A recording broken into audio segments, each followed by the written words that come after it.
నమస్కారం వనజ న్యూస్ కి స్వాగతం. హెడ్లైన్ చూద్దాం.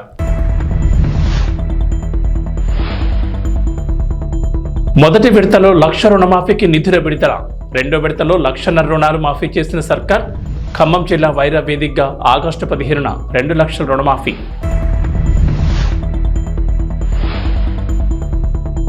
తెలంగాణకు కేంద్రం నుంచి గుడ్ న్యూస్. తెలంగాణలో కొత్త రైలు మార్గానికి గ్రీన్ సిగ్నల్. మొత్తం 8 రైలు ప్రాజెక్టులకు కేంద్రం ఆమోదం.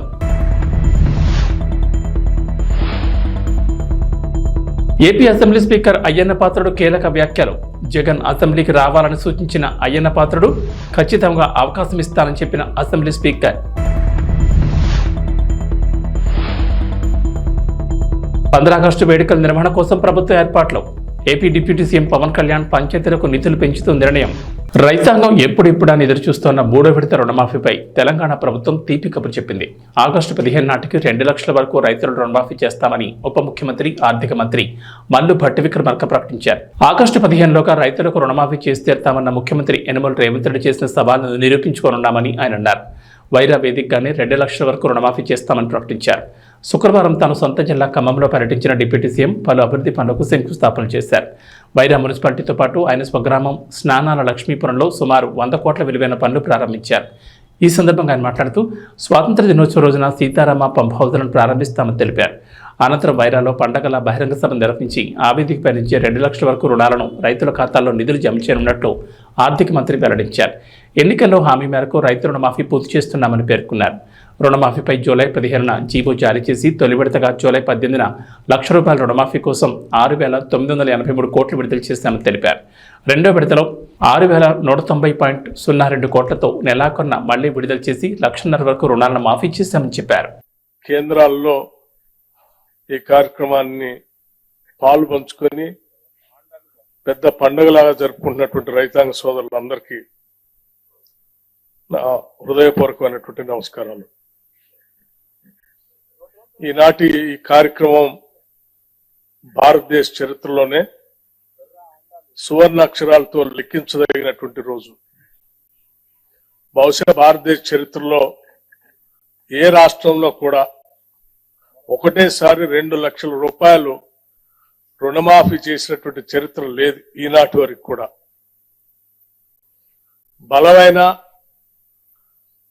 ధనిక రాష్ట్రంగా రాష్ట్ర విభజన జరిగినప్పుడు తెలంగాణ రాష్ట్రాన్ని ఆనాటి టిఆర్ఎస్ ప్రభుత్వం వారి చేతుల్లో రాష్ట్రాన్ని పెడితే ప్రజలు మొదటి 5 సంవత్సరాలు కేవలం ₹1,00,000 రుణమాఫీని కూడా వాయిదాల రూపేణ 4 దఫాలుగా 5 సంవత్సరాలు చేశారు. రెండోసారి వచ్చిన తర్వాత ₹1,00,000 రుణమాఫీ అని చెప్పి అధికారంలోకి వచ్చి 5 సంవత్సరాలు కూడా కనీసం ఆ ₹1,00,000 రుణమాఫీ కూడా చేయలేకపోయారు.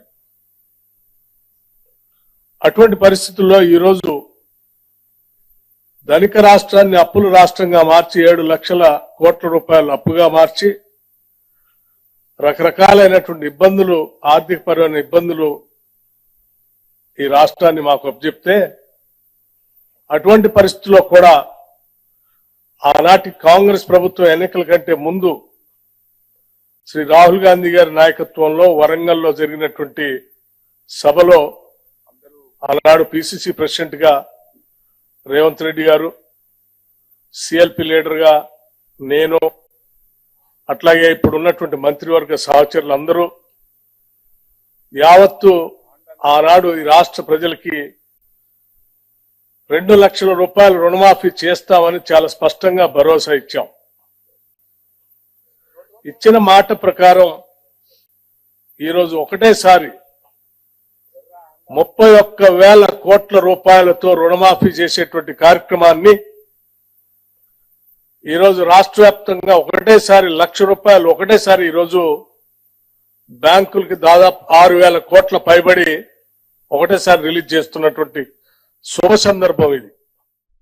తెలంగాణకు కేంద్రం శుభవార్త చెప్పింది. కేంద్ర కేబినెట్ సమావేశంలో ఈ మేరకు కీలక నిర్ణయం తీసుకున్నారు. ప్రధాని మోడీ ఆధ్వర్యంలో జరిగిన కేంద్ర మంత్రివర్గ సమావేశంలో కేంద్ర మంత్రివర్గం 8 కొత్త రైల్వేల నిర్మాణానికి ఆమోదం తెలిపింది. ఒడిశా, ఆంధ్రప్రదేశ్, తెలంగాణ, మహారాష్ట్ర, జార్ఖండ్, బీహార్, పశ్చిమ బెంగాల్లో మొత్తం 24,657 కోట్ల అంచనా వ్యయంతో ఈ ప్రాజెక్టుల్ని చేపట్టనున్నారు. ఈ ప్రాజెక్టులో భాగంగా ఒడిశాలోని మల్కాన్గిరి నుంచి భద్రాచలం మీదుగా పాండురంగాపురం వరకు కొత్త రైల్వేలను నిర్మించనున్నారు. ఈ ప్రాజెక్ట్ 4,109 కోట్లతో 200.60 కిలోమీటర్ల పొడవైన లైన్కు గ్రీన్ సిగ్నల్ ఇచ్చారు. ఈ రైల్వే ప్రాజెక్టు పూర్తి చేస్తే ఆంధ్రప్రదేశ్, తెలంగాణల నుంచి తూర్పు, ఈశాన్య రాష్ట్రాలకు రైల్వే అనుసంధానం పెరుగుతుందని చెప్తున్నారు అధికారులు. ప్రధానంగా మహానది, కోల్ఫీల్డ్ నుంచి మధ్య, దక్షిణ భారతంలోని విద్యుత్ ప్లాంట్లకు బొగ్గు సరఫరా మరింత సులభమవుతుందని, అల్యూమినియం, ఇనుప ఖనిజ పరిశ్రమలకు ప్రయోజనం కలుగుతున్నట్టున్నారు. ఈ ప్రాజెక్టు వల్ల ఆంధ్రప్రదేశ్, తెలంగాణకు చెందిన వ్యవసాయ ఉత్పత్తులకు మార్కెట్ విస్తృతం చేయొచ్చని చెప్తున్నారు. ఆంధ్రప్రదేశ్లోని తూర్పుగోదావరి, తెలంగాణలోని భద్రాద్రి కొత్తగూడెం జిల్లాలకు మేలు జరుగుతుందని అంటున్నారు. ఈ ప్రాంతంలో సామాజిక, ఆర్థిక అభివృద్ధికి ఉపయోగపడుతుందంటున్నారు. భద్రాద్రి పుణ్యక్షేత్రానికి దేశంలోని వివిధ ప్రాంతాలకు రైలు అనుసంధానం ఉంటుందంటున్నారు. ఆంధ్రప్రదేశ్ అసెంబ్లీ స్పీకర్ చింతకాయల అయ్యన్న పాత్రుడు మాజీ ముఖ్యమంత్రి వైఎస్ఆర్సీపీ అధినేత వైఎస్ జగన్మోహన్ రెడ్డిపై కీలక వ్యాఖ్యలు చేశారు. జగన్ ఇప్పుడు ముఖ్యమంత్రి కాదు, ఒక ఎమ్మెల్యే మాత్రమే అన్నారు. జగన్ అసెంబ్లీకి వచ్చి తనను గెలిపించిన పులివెందుల నియోజకవర్గ ప్రజల సమస్యలపై చర్చించాలని సూచించారు. అసెంబ్లీకి రావడం సరికాదని, జగన్కు తన సలహా ఒకటే అన్నారు. పదవులు వస్తూ ఉంటాయి, పోతూ ఉంటాయి. ఒక ఎమ్మెల్యేకి అసెంబ్లీకి వచ్చి ప్రజా సమస్యలపై మాట్లాడాలన్నారు. అందుకు తాను అవకాశం ఇస్తానని, తాను అవకాశం ఇవ్వనని ఎందుకు అనుకుంటున్నారని ప్రశ్నించారు. అన్ని పార్టీలకు ఇచ్చిన విధంగానే జగన్కు మాట్లాడడానికి అవకాశం ఖచ్చితంగా ఇస్తామన్నారు అయ్యన్న పాత్రుడు. సభలో మాట్లాడేందుకు అందరికీ అవకాశం ఇస్తానని, వైఎస్ఆర్సీపీ ఎమ్మెల్యేలు అడిగినా మైక్ ఇస్తామన్నారు. వైఎస్ఆర్సీపీకి వచ్చిన సీట్లకు అనుగుణంగా సమయం కేటాయిస్తానని చెప్పారు స్పీకర్. ఎమ్మెల్యేగా వైఎస్ జగన్మోహన్ రెడ్డి అసెంబ్లీకి వచ్చి స్వేచ్ఛగా మాట్లాడొచ్చన్నారు. అసెంబ్లీలో అన్ని పార్టీల మాదిరి ఎమ్మెల్యేల సంఖ్యను బట్టి పద్ధతి ప్రకారం మాట్లాడే సమయం కేటాయిస్తామన్నారు అయ్యన్న పాత్రుడు. జగన్ తన ధర్మం నెరవేర్చాలని, అసెంబ్లీని ఒక పార్టీ వారు రానని బాయ్కట్ చేయడం మంచిది కాదన్నారు. తనకు రాజకీయాల్లో 42 ఏళ్ల అనుభవం ఉందని, 6 సార్లు మంత్రిగా, ఎంపీగా పనిచేశారని గుర్తు చేశారు. తనకు అసెంబ్లీ సభాపతిగా కొత్త బాధ్యత అప్పగించారని, ఈసారి అసెంబ్లీకి 88 మంది కొత్తగా ఎమ్మెల్యేలుగా ఎన్నికయ్యారని, వారికి సభ నిర్వహణ, ప్రశ్నోత్తరాలు తదితరాలపై 2 రోజుల ప్రత్యేక శిక్షణ ఇస్తామన్నారు. ప్రజలు ఎన్నుకున్నారు అతన్ని. అతను కూడా ఎమ్మెల్యే, మా మాదిరిగా అతను ఎమ్మెల్యే. ఎమ్మెల్యే ఎందుకు ఎన్నుకున్నారు? ఒక ఎమ్మెల్యే అయితే మా ప్రాంతం బాగుపడుతుంది అనే ఉద్దేశంతో ఎన్నుకుంటే, అది పక్కన పెట్టి నేనేమో అసెంబ్లీకి రాని అంటే పద్ధతి కాదు అది. యాజ్ ఎ స్పీకర్గా నేను ఇచ్చే సలహా ఏంటంటే అతనికి, సరే పదవులు ఉంటాయి, పోతూ ఉంటాయి, అది సహజం. నువ్వు ఎమ్మెల్యేగా ప్రజలు ఎన్నుకున్నారు నిన్ను. నువ్వు వచ్చి అసెంబ్లీలో ఫ్రీగా మాట్లాడవచ్చు. నేను అవకాశం ఇస్తాను కదా. నేను అవకాశం ఎవరైనా ఎందుకు ఊహించుకున్నారు? అందరి పార్టీలాగే నీకు అవకాశం ఇస్తాం. అందుకే నేను రాను అంటే ఎలా కుదురుతుంది? ప్రజలు ఒప్పుకుంటారా? దేశవ్యాప్తంగా స్వాతంత్ర దినోత్సవం ఏర్పాట్లు ముమ్మరంగా సాగుతున్నాయి. న్యూఢిల్లీతో పాటుగా అన్ని రాష్ట్రాల్లోనూ 15 ఆగస్టు వేడుకలు ఘనంగా నిర్వహించేందుకు అక్కడి ప్రభుత్వం ఏర్పాట్లు చేసుకుంటున్నాయి. ఈ క్రమంలోని ఏపీ ప్రభుత్వం కూడా 15 ఆగస్టు వేడుకలపై దృష్టి పెట్టింది. ఇప్పటికీ ఆయా జిల్లా కేంద్రాల్లో ఎవరు జెండా ఆవిష్కరణ చేయాలనే దానిపై నిర్ణయం తీసుకుంది. తాజాగా ఆగస్టు 15 పండుగను గ్రామాల్లోనూ ఘనంగా నిర్వహించేందుకు ఏపీ ప్రభుత్వం కీలక నిర్ణయం తీసుకుంది. గ్రామాల్లో స్వాతంత్ర దినోత్సవం నిర్వహణ కోసం పంచాయతీలకు నిధులు పెంచింది. ఈ మేరకు మేజర్, మైనర్ గ్రామ పంచాయతీలకు నిధులు పెంచుతూ పంచాయతీరాజ్ శాఖ మంత్రి పవన్ కళ్యాణ్ నిర్ణయం తీసుకున్నారు. 15 ఆగస్టు వేడుకల నిర్వహణ కోసం మైనర్ గ్రామ పంచాయతీలకు నిధులను 100 నుంచి 10,000, మేజర్ గ్రామ పంచాయతీలకు 250 నుంచి 25 వరకు పెంచినట్లు AP deputy CM Pawan Kalyan చెప్పారు. రిపబ్లిక్ వేడుకలు కూడా ఇదే తరహాలో నిర్వహణ కోసం నిధులు కేటాయిస్తామని పవన్ కళ్యాణ్ స్పష్టం చేశారు. ఇక ఆగస్టు 15 సందర్భంగా అన్ని పాఠశాలలో రాజ్యాంగ విలువలు, స్థానిక సంస్థల పాలన లాంటి అంశాలపై వక్తృత్వ, వ్యాసరచన పోటీలు నిర్వహించాలని, డిబేట్, క్విజ్ పోటీలు పెట్టాలని పవన్ కళ్యాణ్ ఆదేశించారు. ఆటల పోటీలు నిర్వహించి బహుమతులు అందజేయాలని పంచాయతీ సర్పంచులకు స్పష్టం చేశారు. అలాగే స్వాతంత్ర సమరయోధులను, రక్షణ రంగంలో పనిచేసిన వారిని, పారిశుద్ధ్య కార్మికులకు పాఠశాలలో సన్మానం చేయాలన్నారు. స్కూల్ పిల్లలకు చాక్లెట్లు, బిస్కెట్లు అందించి పారిశుద్ధ్యంపై గాంధీజీ చెప్పిన మాటలతో ప్రమాణం చేయించాలని పవన్ కళ్యాణ్ ఆదేశించారు. సో ముఖ్యంగా పంచాయతీరాజ్ వ్యవస్థని, సర్పంచ్ వ్యవస్థని బలోపేతం చేయాలన్నదే మా కూటమి ప్రభుత్వం తాలూకు ఆశయం, ఆకాంక్ష. దాంట్లో భాగంగా ఇప్పుడు దాకా గత 30 సంవత్సరాలుగా, గత 1990 నుంచి ఇప్పటిదాకా ఎప్పుడు మన 15 ఆగస్టు పండుగ జరపడానికి ఇప్పటిదాకా నిధులు ఇప్పుడు సమకూర్చలేదు. చాలా నామకే వాస్తే నామమాత్రంగా ప్రతి పంచాయతీకి, చిన్న పెద్ద పంచాయతీలకి 100 రూపాయలు, చిన్న పంచాయతీలకి, పెద్ద పంచాయతీలు 250 రూపాయలు చొప్పున ఇచ్చేవారు. ఒకవైపు ఏమో గాంధీ గారి కలల కన్నా పల్లెలే పట్టుకొమ్మలు అంటూ ఉంటాం, గ్రామీణ స్వరాజ్యం అని మాట్లాడతాం. కానీ ఎన్నికల్లో నిలబడ్డ పంచాయతీ సర్పంచ్కి మటుకు జెండా పండుగ నిర్వహించాలంటే వాళ్ళకి ఇచ్చే డబ్బులు 100 రూపాయలు, 250 రూపాయలు. ఈ రివ్యూ మీటింగ్స్లో మాకు తేలింది ఏంటంటే 100 రూపాయలకి 250 రూపాయలకి 13,326 పంచాయతీల్లో ఏం చేయగలరు? మేము ఒకటే ఆదేశించాను, రాగానే చాలా ఘనంగా జరుపుకోవాలి. గాంధీ గారి ఈ గ్రామ స్వరాజ్యాన్ని నిజంగా మనం ముందుకు తీసుకెళ్లాలంటే ఆ స్టేట్మెంట్ చాలా బలంగా ఇవ్వాలి. 1994లో ఇచ్చిన జీవో 100 రూపాయలు, 250 రూపాయలు, ఒకటి స్వాతంత్ర దినోత్సవానికి, 2 గణతంత్ర దినోత్సవానికి, వాటిని పెంపొందించేలాగా, వాటిని పెంచేలాగా ఒక కీలకమైన నిర్ణయం తీసుకుంది ఈ కూటమి ప్రభుత్వం. ప్రతి ఒక్క పంచాయతీలో సర్పంచులు తలెత్తుకొని సగౌరవంగా జెండా వందనం చేసేలాగా రాష్ట్రంలోని ఎన్డీఏ ప్రభుత్వం నిర్ణయం తీసుకుంది. ఆగస్టు 15న స్వాతంత్ర దినోత్సవ వేడుకల నిర్వహణకు నిధులు కొరత లేకుండా చేశాం. చిన్న పంచాయతీలకి 10,000 రూపాయలు, మేజర్ పంచాయతీలకి 25,000 రూపాయల చొప్పున నిధులు సమకూరుస్తున్నాం. దానికోసమని జీవోను కూడా రిలీజ్ చేశాం. దీనిని పంచాయతీ సర్పంచులు దీన్ని పూర్తిగా సద్వినియోగం చేసుకోమని నేను విన్నవించుకుంటా ఉన్నాను. ఇప్పటి వరకు పంచాయతీలకి ఇంత పెద్ద స్థాయిలో ఆగస్టు 15, జనవరి 26 వేడుకలకు నిధులు ఇచ్చింది లేదు. 34 సంవత్సరాలుగా 1990 నుంచి ఈ మొత్తం ఇప్పటిదాకా పెంచలేదు. 34 సంవత్సరాలుగా ఈ పండగలకి, జెండా వందనం పండగ కానీ, గణతంత్ర దినోత్సవానికి కానీ 100 రూపాయలు, 200 రూపాయలు చొప్పున ఇచ్చేవాళ్ళు. ఈ మొత్తాన్ని గణనీయంగా పెంచాలని చెప్పి కూటమి ప్రభుత్వం నిర్ణయం తీసుకొని జీవో జారీ చేసింది. 13,326 పంచాయతీల్లో ఘనంగా, గౌరవంగా స్వాతంత్ర దినోత్సవ వేడుకలు సాగాలన్నదే మా కూటమి ప్రభుత్వం ఉద్దేశం. ఇప్పటి వరకు సర్పంచులు అతి స్వల్ప మొత్తాలతో వేడుకలను ఘనంగా చేయలేకపోయేవాళ్ళు. ఈ విషయం నా దృష్టికి వచ్చింది రివ్యూస్లో. దీనిపైన ఉన్నతాధికారులతో మాట్లాడి ఏ దశలోనూ ప్రజలు ఎన్నుకున్న సర్పంచుల ఆత్మగౌరవం తగ్గకుండా దేశంలో పవిత్రమైన 15 ఆగస్టు గణతంత్ర వేడుకలు గర్వంగా చేసుకునేలాగా, సగర్వంగా చేసుకునేలా చర్యలు తీసుకొని చాలా స్పష్టంగా ఆదేశాలు ఇచ్చాను. ఆ దిశగానే నిర్ణయం చేశాం. 5,000 లోపు ఉన్న జనాభా ఉన్న గ్రామాలకి 10,000 రూపాయలు, 5,000 పైబడ్డ జనాభా ఉన్న గ్రామాలకి 25,000 రూపాయల చొప్పున నిధులు అందిస్తాం. గాంధీ మహాత్ములు కలలుగన్న గ్రామ స్వరాజ్యం సిద్ధించాలన్నదే మా కూటమి ప్రభుత్వం తాలూకు తపన, ఆకాంక్ష. అందులో భాగంగానే పంచాయతీలకి తీర్చిదిద్దే ప్రక్రియకు శ్రీకారం చుట్టాం ఈ ఆగస్టు 15 నుంచి. పారిశుద్ధ నిర్వహణ, రక్షిత తాగునీటి సరఫరా, మౌలిక వసతులతో కల్పనతో గ్రామాల సర్వతోముఖాభివృద్ధి దిశగా అడుగులు వేస్తున్నాం. గౌరవ సర్పంచులందరికీ నా విజ్ఞాపన, ప్రభుత్వం నుంచి విన్నపం, ఆగస్టు 15 నాటి వేడుకల్లో అందరి భాగస్వామ్యం ఉండాలి. పంచాయతీ పరిధిలోని పాఠశాలల్లో వ్యాసరచన, క్విజ్, డిబేట్ పోటీలు, క్రీడా పోటీలు నిర్వహించాలని కోరుకుంటా ఉన్నాం. ఉపాధ్యాయులు భాగస్వామ్యంతో వీటిని నిర్వహించాలని కూడా ఆదేశాలు ఇచ్చాం.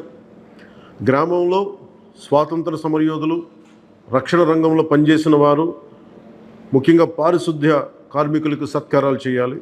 గౌరవ ప్రధానమంత్రి గారు ఇప్పుడు కూడా పారిశుద్ధ్య కార్మికులకి ఏ స్థాయిలో గౌరవించారో అందరికీ తెలిసిందే. రాష్ట్ర ఎన్డీఏ ప్రభుత్వం కూడా ఆ దిశలోనే గౌరవ ముఖ్యమంత్రి శ్రీ నారా చంద్రబాబు గారి ఆధ్వర్యంలో పారిశుద్ధ్య కార్మికులకు అదే గౌరవం ఇవ్వడం జరుగుతుంది. సో ఈ విధంగా మేమందరం బలంగా, చాలా కీలకంగా పనిచేస్తూ ముందుకెళ్తున్నాం. దీని అందరికీ ప్రజలందరూ ఆశీస్సులు కావాలి.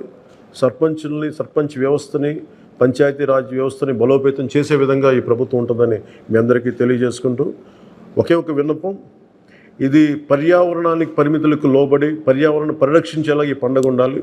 ప్లాస్టిక్ వాడటం కంటే కూడా జెండాలకి ఆల్టర్నేట్గా ముఖ్యంగా మన చేనేత జెండాలు ఏదైనా వాడండి.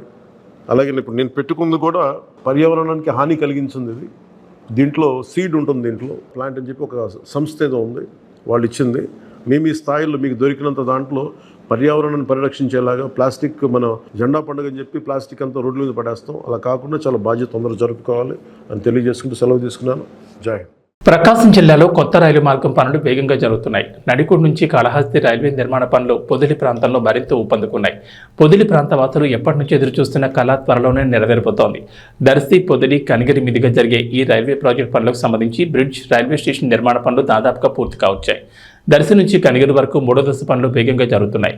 పొదిలి మండలంలోని దాసర్లపల్లి, బుచ్చన్నపల్లి, కాటూరువారిపాలెం, రాజుపాలెం మీదుగా సాగుతున్న పనులు ప్రస్తుతం కట్టపై కంకర పట్టాల నిర్మాణం దాదాపుగా పూర్తయింది. మరోవైపు రాజుపాలెం సమీపంలో స్టేషన్ నిర్మాణం వేగంగా కొనసాగుతోంది. కాటూరువారిపాలెం, పొదిలి మధ్యలో ఇప్పటికే అండర్ పాస్ వంతెన నిర్మాణ పనులు కూడా పూర్తయ్యాయి. అయితే రాజుపాలెం సమీపంలో కొంత భాగం పరిహారం తక్కువగా ఇస్తున్నారని ప్రైవేట్ వ్యక్తులు కోర్టును ఆశ్రయించారు. ఈ కారణంగా నిర్మాణ పనులు ఆగిపోయాయి. పెండింగ్లో ఉన్న ఆ ప్రదేశాన్ని వదిలేసి రైల్వే అధికారులు అటు ఇటు మిగిలిన ప్రాంతాల్లో నిర్మాణాలు పూర్తి చేస్తున్నారు. ఈ స్టేషన్కు సంబంధించి అన్ని రకాల ప్లాట్ఫామ్లు, భవనాల నిర్మాణం కూడా కొనసాగుతోంది. మరో 2 ఏళ్లలో ఈ ప్రాంత వాసుల కళ నెరవేరుతుందని అంటున్నారు. ఇప్పటికే దర్శి వరకు అధికారులు రైల్లో ప్రయాణం చేశారు. త్వరలోనే పొదిలి ప్రాంతం మీదుగా రైళ్లు ప్రయాణించిపోతున్నాయి. పొదిలిలో కొత్తగా రైల్వే స్టేషన్ ఏర్పాటు చేయబోతున్నారు. త్వరలోనే తొలి రైలు రాబోతోంది. పొదిలి వాసుల ఎన్నో ఏళ్ల కళ నెరవేరబోతోంది. తిరుచానూరులోని శ్రీ పద్మావతి అమ్మవారి ఆలయంలో ఆగస్టు 16వ తేదీ శుక్రవారం వరలక్ష్మి వ్రతం వైభవంగా జరగనుంది. ఈ సందర్భంగా ఆలయంలో ప్రత్యేక కార్యక్రమాలు నిర్వహించనున్నారు. ఇదిలా ఉంటే వరలక్ష్మి వ్రతానికి సంబంధించిన టికెట్లను టీటీడీ ఆన్లైన్లో విడుదల చేసింది. ఓ కోటా పూర్తయింది. అయితే వరలక్ష్మి వ్రతం వర్చువల్ టికెట్లు కోటా ఇంకా ఉన్నాయి. భక్తులు బుక్ చేసుకోవచ్చు. ఇందులో భాగంగా తెల్లవారుజామున మూలవార్లకు, ఉత్సవాలకు అభిషేకం నిర్వహించనున్నారు. ఉదయం 10 నుంచి మధ్యాహ్నం 12 గంటల వరకు ఆలయంలోని ఆస్థాన మండపంలో వరలక్ష్మి వ్రతం వైభవంగా జరగనుంది. వ్రతం నిర్వహణ కోసం అధికారులు ఏర్పాట్లు చేస్తున్నారు. ఈ వ్రతంలో పాల్గొన్న గృహస్థులకు ఒక ఉత్తరీయం, ఒక రవిక, ఒక లడ్డు, ఒక వడ బహుమానంగా అందజేస్తారు. వరలక్ష్మి వ్రతం సందర్భంగా సాయంత్రం 6 గంటలకు అమ్మవారు స్వర్ణరథంపై ఆలయ 4 మాడ వీధిలో విహరించి భక్తులకు దర్శనమిస్తారు. ఈ వ్రతం కారణంగా అమ్మవారి ఆలయంలో ఆర్జిత సేవలైన అభిషేకానంతరం దర్శనం, లక్ష్మీ పూజ, కళ్యాణోత్సవం, కుంకుమార్చన, వేదాశీర్వచనం, బ్రేక్ దర్శనం, సహస్ర దీపాలంకరణ సేవలను టీటీడీ రద్దు చేసింది. గిరిజనులు ఉన్నత చదువులతో అభివృద్ధి చెంది జీవన ప్రమాణాలు మెరుగుపరుచుకోవాలని జిల్లా కలెక్టర్ నాగరాణి తెలిపారు. శుక్రవారం జిల్లా కలెక్టర్ కార్యాలయం వశిష్ఠ కాన్ఫరెన్స్ హాల్లో జిల్లా గిరిజన సంక్షేమ శాఖ ఆధ్వర్యంలో నిర్వహించిన ప్రపంచ ఆదివాసుల దినోత్సవం కార్యక్రమానికి జిల్లా కలెక్టర్ చదలవాడ నాగరాణి ముఖ్య అతిథిగా పాల్గొన్నారు. తొలుత కొమరంభీం చిత్రపటానికి పూలమాలలు వేసి ఘనంగా నివాళులర్పించారు. ఈ సందర్భంగా జిల్లా కలెక్టర్ నాగరాణి మాట్లాడుతూ గిరిజన కుటుంబాలు వారి పిల్లలను ఉన్నత చదువులను చదివించాలన్నారు. చదువు ద్వారానే ఆర్థిక అభివృద్ధి సాధించగలమని, వెనుకబాటుతనం పోయి సమాజంలో మంచి గుర్తింపు వస్తుందని అన్నారు. వారు అభివృద్ధి చెందడంతో ఆయా కుటుంబాల జీవన ప్రమాణాలు కూడా మెరుగవుతాయన్నారు. గిరిజన ప్రాంతంలో నేను ఉద్యోగం చేశానని, వారి జీవన శైలి స్థితిగతులపై పూర్తి అవగాహన ఉందని ఈ సందర్భంగా తెలిపారు. మన జిల్లాలో నివసిస్తున్న ఎరుకుల, యానాది, చెంచుల కుటుంబాలపై పూర్తి దృష్టి సారించడం జరిగిందని, ఇప్పటికే వారి కాలనీల్లో మౌలిక వస్తువుల మెరుగుదలకు, ఇళ్ల మంజూరుకు ఆధార్ కార్డులు జారీకి చర్యలు తీసుకోవాలని సంబంధిత అధికారులకు ఆదేశాలు జారీ చేయడం జరిగిందన్నారు.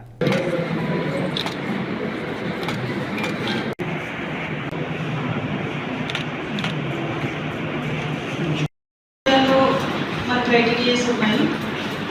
షెడ్యూల్ 5 ఏరియాస్కి అక్కడ వాళ్ళకి ల్యాండ్ ప్రొడక్షన్ ఉంది, ల్యాండ్ ట్రాన్స్ఫర్ అనేది ఉంటుంది. వాళ్ళకి అయినప్పుడు వాళ్ళకి ఇచ్చేసేయాలి. అది అక్కడ ఒక టీము ఉంటారు. మనకి కేఆర్పురం, కంపురం, పాడేరు, శ్రీకాకుళం, పార్వతీపురం ఏరియాస్ ఉన్నాయి. అక్కడ కూడా ట్రైబల్స్ అక్కడ ఆశ్రమ్ స్కూల్స్, రెసిడెన్షియల్ స్కూల్స్ ఏర్పాటు చేసి అక్కడ అంత ఒక పద్ధతిగా జరగడం అంత మనం చూసాం. నేను కూడా 3 సంవత్సరాలు వర్క్ చేశాను. సో నాకు కంప్లీట్గా ట్రైబల్ ఏరియా, ఉండే ఏజెన్సీ ట్రైబల్ ఏరియాలో ఉండే గిరిజన ఎట్లా ఉంటుంది, నాన్ ఏజెన్సీ ఏరియాలో, ప్లెయిన్ ఏరియాలో, మైదాన ప్రాంతాల్లో ఉండే గిరిజనులైన ఎరుకుల, యానాది వారి జీవన పరిస్థితి ఎట్లా ఉంటుంది అనేది నాకు అవగాహన ఉంది.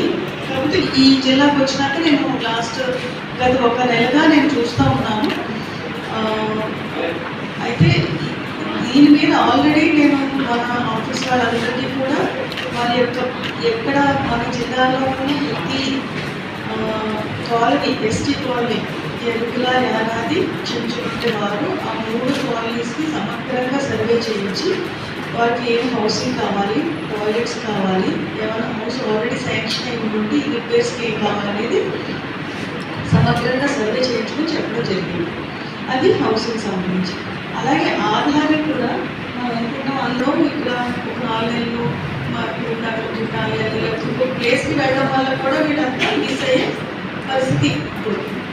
అలా కాకుండా మన రెవెన్యూ సైడ్ నుంచి ఒకసారి చెప్పాను నేను ఆల్రెడీ రెవెన్యూ ఆఫీసర్స్కి, తర్వాత పిఓస్కి, ఎక్కడ ఏ పాకెట్లో కూడా ఎప్పుడూ కూడా ఆధార్ మిస్ అవ్వకూడదు. అది మన బాధ్యత. వాళ్ళు రాకపోయినా కూడా తీసుకెళ్ళి మనం ఆధార్ రిజిస్ట్రేషన్ చేయించాల్సిన అవసరం ఉంది. రిజిస్టర్ అయినప్పుడు కొత్తగా పుట్టే పిల్లల్ని మిస్ అయి ఉంటారు, వాళ్ళన్నా చేయించాలి. ఈ ఆధార్ రిజిస్ట్రేషన్ అనేది వారంతట వారు వచ్చి చేసుకుంటారు అనేది మామూలుగా సాధారణ ప్రజలకంతా కూడా ఫాలో అవుతూ ఉంటారు. బట్ ఈ గిరిజన మైదాన ప్రాంతంలో ఉన్న ఈ గిరిజన ప్రజలు అది ఫాలో అవ్వడం అనేది కష్టం కాబట్టి అధికారులుగా మాకే బాధ్యత తీసుకుని అది ఎన్రోల్మెంట్ ప్రతి ఒక్కరు చూసుకుంటారు. అది కంటిన్యూస్గా అవన్నీ కూడా మనం డాక్టర్ చేయించుకునేవాళ్ళం.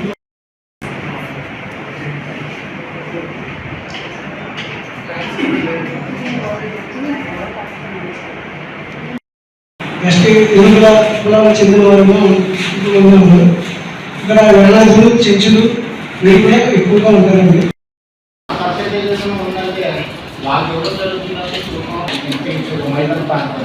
వైవిఎస్ చౌదరికి నందమూరి కుటుంబంతో ఉండే అనుబంధం గురించి ప్రత్యేకంగా చెప్పాల్సిన పని లేదు. నందమూరి తారక రామారావు అంటే వైవిఎస్కి ఎనలేని అభిమానం. వైవిఎస్ ఎక్కువగా వారి గురించి చెప్తూ ఉంటారు. హరికృష్ణ బాలకృష్ణతో సినిమాలు తీసే అభిమానాన్ని చాటుకున్నారు. అయితే వైవిఎస్ హిట్ కొట్టి చాలా కాలం అయిపోయింది. వైవిఎస్ పరిచయం చేసిన హీరోలు హీరోయిన్లకు అప్పట్లో ఫుల్ క్రేజ్ ఉండేది. రామ్ ఇలియానాలను వైవిఎస్ పరిచయం చేసిన సంగతి తెలిసిందే.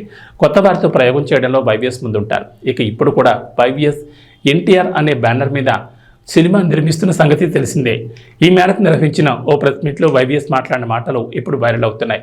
నందమూరి తారక రామారావు గారికి ఎన్టీఆర్ ఇష్టమైన మనవడు కదా అని మీడియా నుంచి ఒక ప్రశ్న ఎదురైంది. రామారావు గారికి ఎన్టీఆర్ ఇష్టమైన మనవడు అని ఇష్టమైన మనవడు ఎవరు ఎక్కడా చెప్పలేదే. ఎన్టీఆర్ కూడా ఎక్కడా చెప్పుకోలేదు. రామారావు గారు కూడా చెప్పుకోలేదే. ఆయనకు అందరూ సమానమే అని ఇలా వైవిఎస్ చౌదరి చెప్పుకొచ్చారు. ఎన్టీఆర్ అంటేనే ఇష్టం కాబట్టి తన పేరును ఆయనకు పెట్టారు కదా అని మరో మీడియా ప్రతినిధి అడిగాడు. ఎన్టీఆర్కు ఆ పేరును హరికృష్ణ గారు పెట్టారని వైవిఎస్ చెప్పుకొచ్చారు. జానకిరామ్, కళ్యాణ్ రామ్, తారక రామ్ అని హరికృష్ణ పెట్టారని అన్నారు. కానీ హరికృష్ణ గతంలో ఓ స్టేజ్ మీద మాట్లాడుతూ స్వయాన నందమూరి తారక రామారావు తన పేరుని తన మనవడికి ఇచ్చాడని, నువ్వు నా అంశ, నీకు నా పేరు ఉండాలని నందమూరి తారక రామారావు అని పేరు పెట్టారని తన నాన్నతో జరిగిన సంఘటనను హరికృష్ణ గుర్తు చేసుకున్నారు. ఇప్పుడు ఎన్టీఆర్ పేరు మీద అయితే చర్చలు జరుగుతున్నాయి. ప్యారిస్ ఒలింపిక్స్లో భారత్కు మరో పథకం లభించింది. 21 ఏళ్ల అమన్ సెరావత్ రెజ్లింగ్లో కాంస్యం సాధించాడు. భారత్కు ఇది 6వ పథకం. కాంస్య పథకం కోసం నిన్న 57 కిలోల విభాగంలో జరిగిన పోరులో 13-5తో ప్యూర్టోరికో రెజ్లర్ దరియన్ టోయిను ఓడించి పథకాన్ని తన మెడలో వేసుకున్నాడు. ఈ పోటీలో భారత్ తరపున పోటీపడిన ఏకైక పురుష రెజ్లర్ అమన్ గురువారం జరిగిన సెమీఫైనల్లో Japan top seed Rei Higuchi చేతిలో 0-1 తేడాతో చిత్తుగా ఓడిన అమన్ ఈ మ్యాచ్లో మాత్రం ఎలాంటి పొరపాట్లకు తావివ్వకుండా ప్రత్యర్థిపై పూర్తి పైచేయి సాధించాడు. ఆది నుంచి దూకుడు ప్రదర్శించి దరియన్ను చిత్తు చేసి పథకాన్ని సొంతం చేసుకున్నాడు. ఈ పథకాన్ని అతడు తన దివంగత తల్లిదండ్రులు, దేశ ప్రజలకు అంకితం ఇచ్చాడు. ఏబీ బులెటిన్ విశేషాలు. నమస్కారం.